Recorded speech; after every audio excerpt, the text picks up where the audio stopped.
brought in Wency. Wency's from Argentina. David and I met him a couple years ago. He was a keynote speaker at a convention in South Carolina. And we both just like, wow, what a great energy and fun guy. And then just a few weeks after that, I was in Michigan, and David calls me and says, guess who just walked into our shop? He's got an Audi. I go, who? I'm thinking, like, who could it be? Anyways, it was Wency. So after we met him there, he'd actually moved here, so he's recently a new resident at Clearwater. That's right. Have him part of the community, and we're excited to have him talk this morning. All right, good morning, everybody. I already got the introduction, Wency Severi. My name is actually Wenceslao Severi. Now, Wenceslao is a Slavic name, right? Slavic means Russia and all those neighbor countries from those languages. Severi is Italian, Severi. And then the reason I have a Slavic and Italian name is because I'm from Argentina, right? Just to confuse people a little bit. Just like he said, I've been doing management consulting and training for many years. I work with the automotive industry with a company named Drive. Awesome guys. I don't do that anymore with them, but I just came just to help out. He just invited me to your meeting, so thank you for doing that. Anything I can do to help, I appreciate it. Now, I've done a lot of training. I probably train about 5,000 entrepreneurs or more. I like to engage the audience with a lot of exercises. Now, we got to keep the distance, but we're going to start with a little drill if you don't mind. Are you okay with this? Yeah. Okay, good. This involves dancing. Is that all right? I'm just kidding. We're not going to dance. Good. So the first thing we're going to do is we're going to do a coronavirus high five, right? So you're going to look at somebody, just make sure you make eye contact, and then just simply high five with sound, right? So it's going to be like this. You may call the person's name, and then you go high five, whoosh, sound, right? Okay, start. Tony, high five. Next call. Okay, good. Next one. We're gonna do the same thing, but this is which is gonna create some energy, right? So coronavirus still, you're gonna look at the person, you're gonna jump, and up in the air, you're gonna say coronavirus sucks, and you're gonna give it a high five. Okay, ready? Okay, start.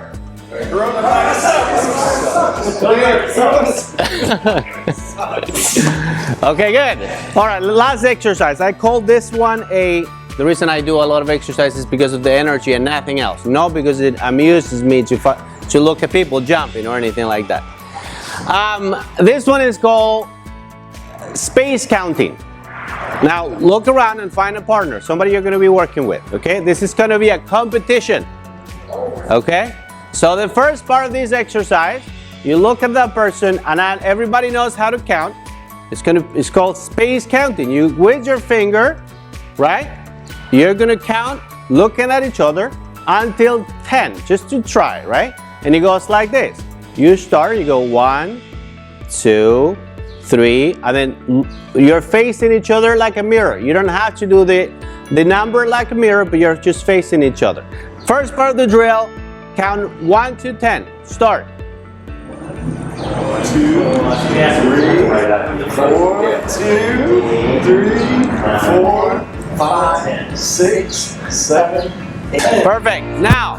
Now this is the competition part. Now you're a professional at space counting. The competition is whoever does that. The team has to do it faster than any other team. When I say go, you go. You ready? We go. Okay, good. So, wait. No, not yet. On your marks. Are you going to go all the way until 25? Ready? Get set. Go. 1, 2, 3, 4, 5, 6, 7, 8, 9, 10, 11, 12, 13, 14, 15, 16, 17, 18, 19, 20, 21, 22, 23, 24, 25. Yes! Done. Keep going.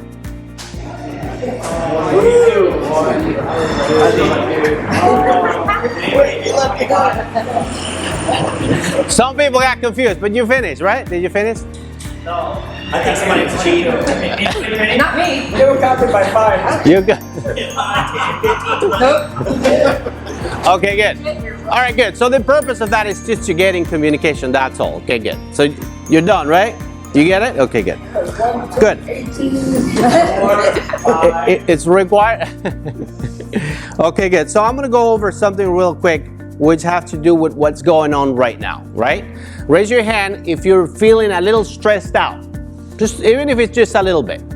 Okay, some of you know that's fantastic. I love that. Now, just because we have to be 6 feet apart, just because there's things going on, does not mean we have to be the effect of it. It doesn't mean we can't have fun. It doesn't mean we have to have a horrible and terrible time. Okay? There is a situation, yes, we have to acknowledge the situation. It does not mean we have to be the effect of it. Now, obviously, stress is the physical and mental reaction we get from a traumatic situation, something that is happening that is bad, and we freak out, right? And you look at the news, and the news are not telling you, hey, it's going to be a wonderful day today. Oh, things are better. In fact, they're suppressing the good news and they're giving you the bad news. That's how the media makes money, right? So looking at the news is not necessarily increasing the attitude, right? That's just the way it is. We can't change the situation, we can't change the problem, but we can change the attitude we have towards the problem. That is completely under our control. Now, we can't control everything in life, right? We can be driving by and somebody's gonna hit you on the side. You can't control that person, but what we can control is how we react towards the situation. Now, I'm going to give you some statistics, some studies that were done regarding stress. Would you be interested to find out? Yes. Good. So there was a study done many years ago with 30,000 people regarding stress. So they asked 30,000 people 2 questions. The first one was if they were experiencing stress in life, right? And they asked them to rate that stress with low, medium, or high. The next question was if they thought stress was harmful to their health. Okay?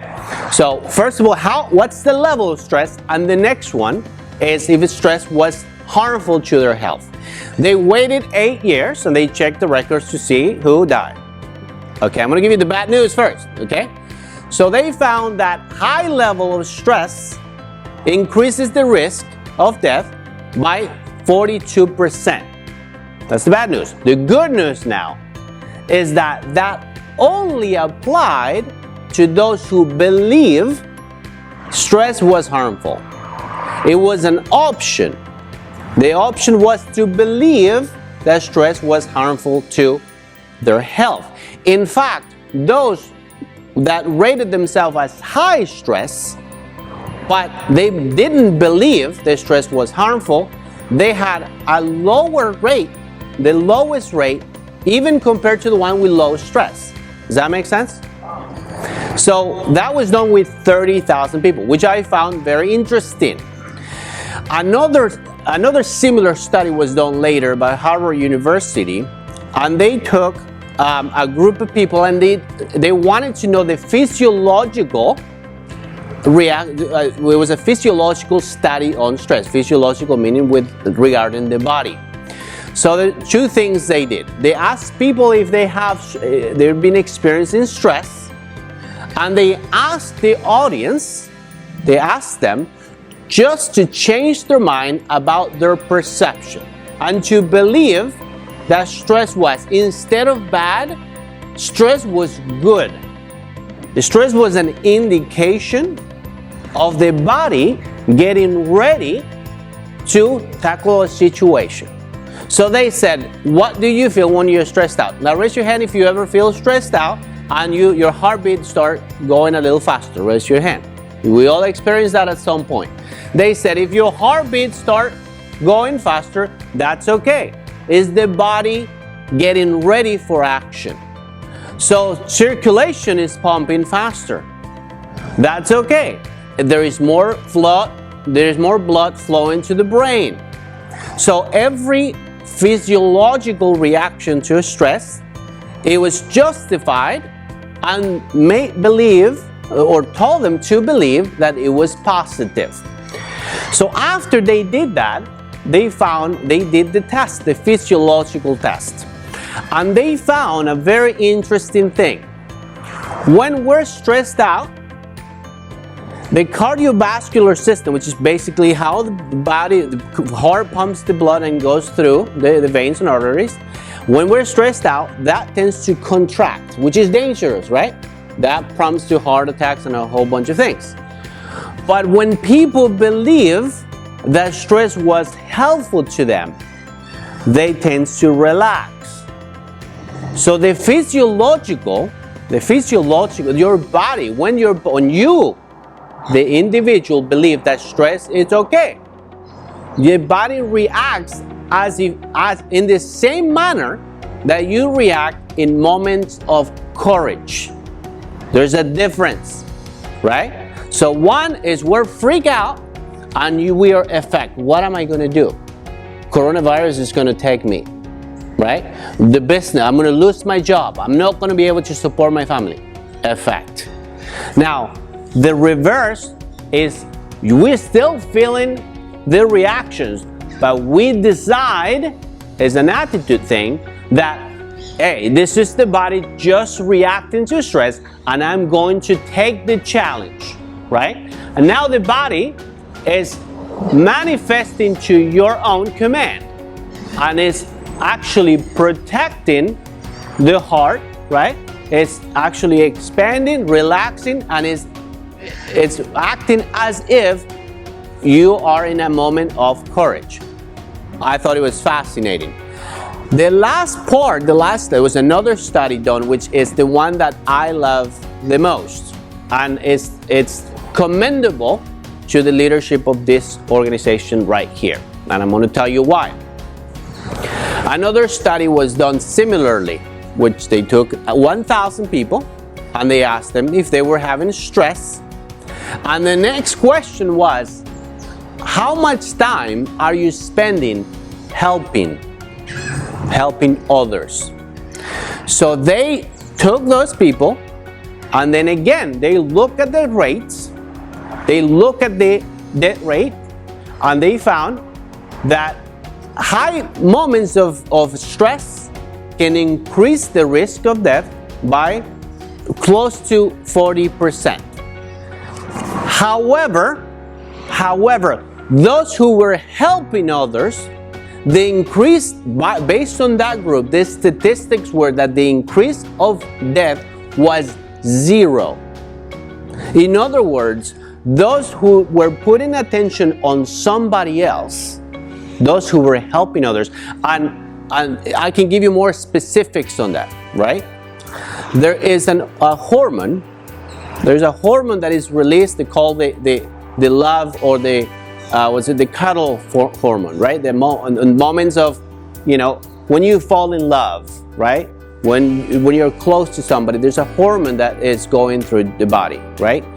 They found on these studies that hormone is present in a moment of stress. What happens is, on moment of stress, you're trying to get connected with people, right?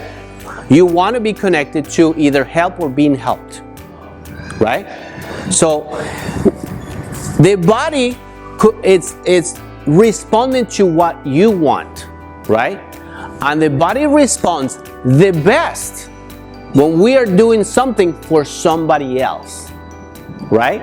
So in other words, those are the optimum body conditions. One is the body is reacting as the moment of courage, and when you're helping somebody else, the body is in its best condition with 0 risk of death.